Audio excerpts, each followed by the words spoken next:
Welcome back to the loftiest ideals and the highest interpretation. It is now time to open book number 1.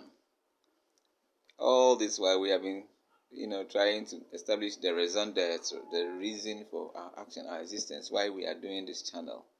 All right. Now, book 1, Samreboi in the middle of the West African rainforest. What is in this book? Well, if you go to Amazon.com or Kobo Books, you find the book. It's an e-book. It's not yet available in hard copy.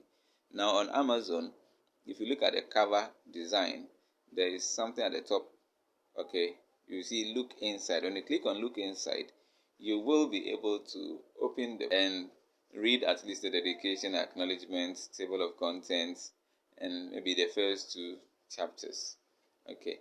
Now, when you open the first 2 chapters, you start reading about myself, talking about where I come from and what I'm doing there.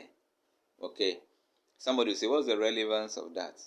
It is relevant because when you are speaking to your audience, you must first establish your identity by you. Who is speaking? Why should we pay attention to you? All right. As you just heard, the poultry beds in my compound, just made that's right. That establishes my identity, where I come from. It is common within my community.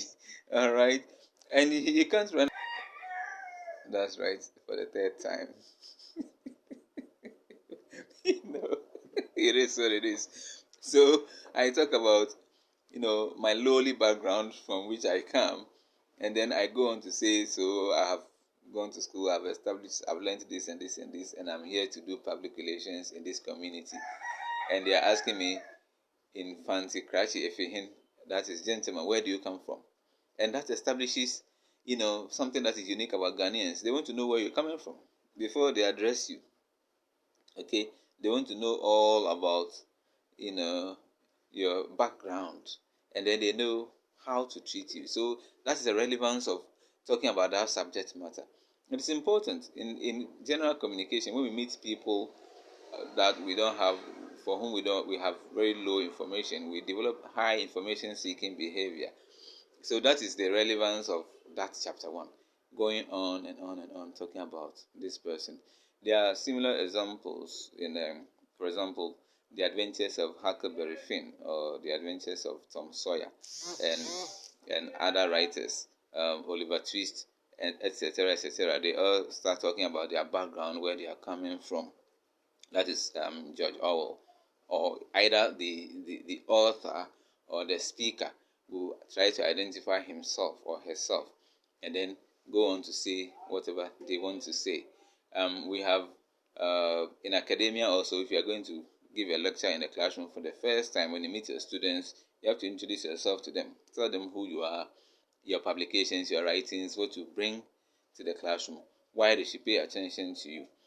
Similarly, if you are making a presentation to any audience out there, you need to establish your identity. Of course, if you're Albert Einstein, then you need no introduction. Yes, but basically that's the principle. Let's establish yourself to the audience. All right, so that's the essence of that chapter. See ya.